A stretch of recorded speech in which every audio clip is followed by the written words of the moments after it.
Cinema Paradiso, los viernes de 12 a 1 de la noche en Radio Clara, con Dídac Jimeno y Ernesto Jimeno.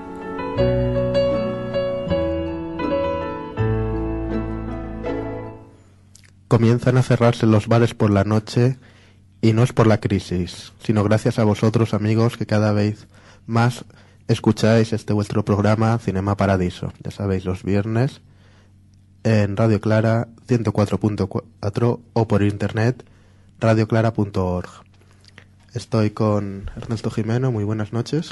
Muy buenas noches, Dídac Jimeno. Debo destacar que es un placer enorme hacer un programa sobre esta película que trataremos esta noche con alguien como tú, un enamorado del cine y el arte, sobre todo un enamorado de la belleza. Yo creo que eres la mejor compañía para tratar esta película. Bueno, el placer es mío sin duda. Muy buenas noches. Buenas noches. Vamos a comentar esta noche F de Fraude. Se estrenó en el 1973.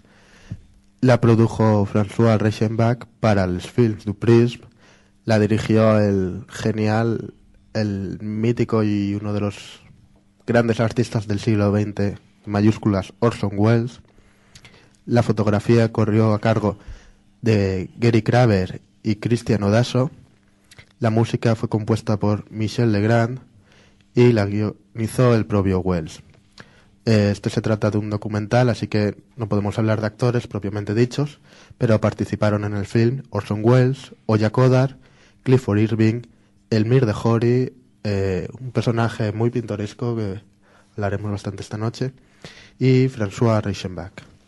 Bueno, hay que destacar como curiosidad que la propia Oya Kodar, aunque no se especifica en la película, se supone que ayudó a guionizar a Welles toda la trama de la película. Y bueno, ya centrándonos en el argumento, pues qué decir, hablamos de una película que intenta beber de la génesis del arte, hablando sobre las, en un principio, contrapartidas de los artistas, que son los falsificadores de cuadros. Asistimos a unas entrevistas mediante las cuales vamos entendiendo todo el mundo del arte, del mercado del arte y qué papel pintan en él las falsificaciones.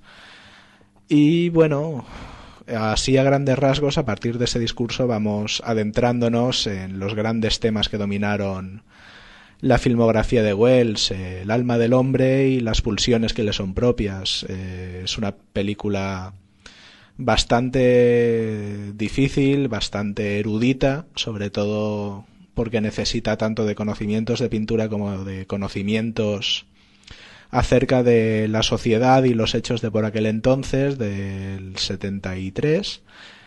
Y bueno, muy probablemente uno de los grandes documentales de toda la historia del cine, a la altura de las obras maestras del género.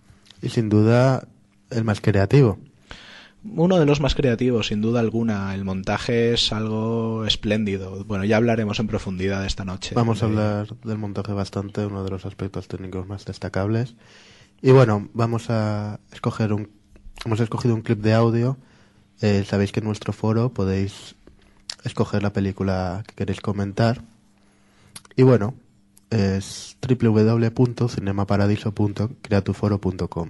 Estamos subiendo, como ya sabéis, algunos programas al YouTube. Ahí encontraréis un enlace. Ahora escuchemos el clip.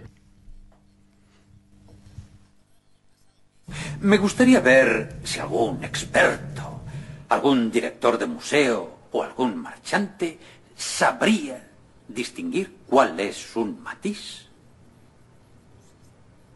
y cuál es un Elmire. Y estoy dispuesto a aceptar el reto. El asentimiento de un experto y este lienzo podrían valer $200.000. Y ahora, con su permiso, leeré unos versos de Kipling.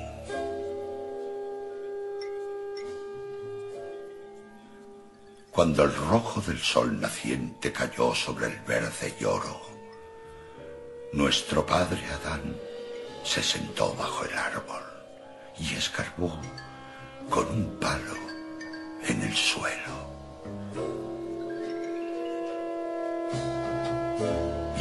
primer tosco dibujo que vio el mundo fue el gozo de su fuerte corazón, hasta que el demonio susurró tras las hojas: es hermoso, pero ¿es arte? ¿Es hermoso, pero es arte? ¿Cómo se valora? El valor depende de la opinión y la opinión de los expertos. Un falsificador como Elmir ridiculiza a los expertos. ¿Quién es el experto y quién el falsificador? Yo sé una cosa. Nunca ofrecí un cuadro o un dibujo a un museo que no lo comprara. Nunca rechazaron uno. Nunca. ¿Qué hace ahora? Esta vez no es una falsificación. Es el retrato de Elmir, de otro famoso falsificador. Miguel Ángel. Miguel Ángel, nada menos. Y me hace el honor de firmarlo por mí con mi firma falsificada por Elmir en un Elmir auténtico. Las falsificaciones artísticas se consideran un arte. Miguel Ángel ahumó incluso alguna falsificación para avejentarla. Como algunos de nosotros, finalmente se enmendó. Y aquí está. Pues hemos escuchado un reto en toda regla.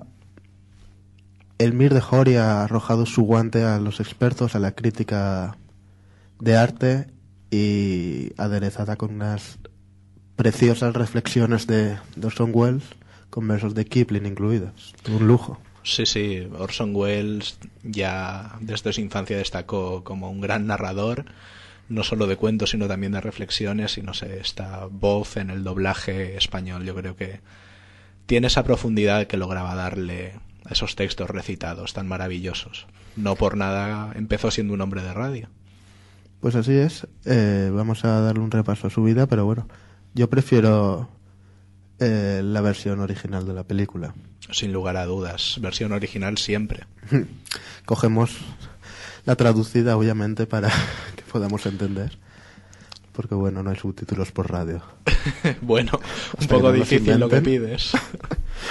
Bueno, pues Orson Welles nació en Wisconsin en mayo del 1915 y murió en Los Ángeles en octubre del 85. Y bueno, como ya sabréis, fue no solo director, sino actor, productor, guionista. Montador, bueno, sobre todo montador. De hecho, el montaje, tanto practicado como hablado, adquiere una gran importancia en los documentales. Que bueno, creo que lo comentaremos. Sí.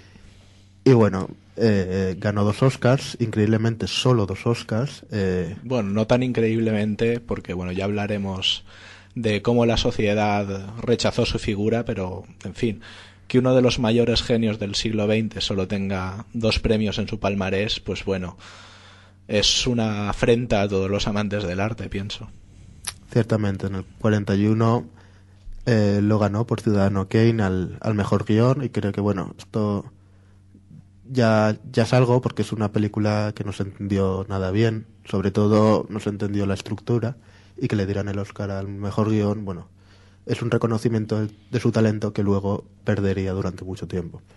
Y en el 71 volvió a reconciliarse con la crítica y ganó el Oscar honorífico. Y bueno, de su filmografía destacamos sobre todo Ciudadano Kane en el 41, la considerada por muchos mejor película de la historia del cine.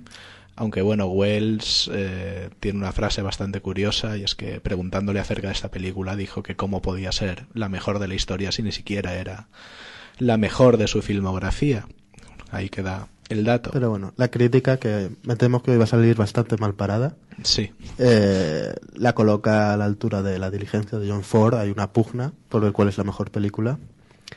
John Ford era sin duda un artesano del cine más clásico, y Welles era un visionario. Y bueno, yo creo que Welles lo podemos comparar en el siglo XX con Joyce y con Picasso perfectamente. Sí.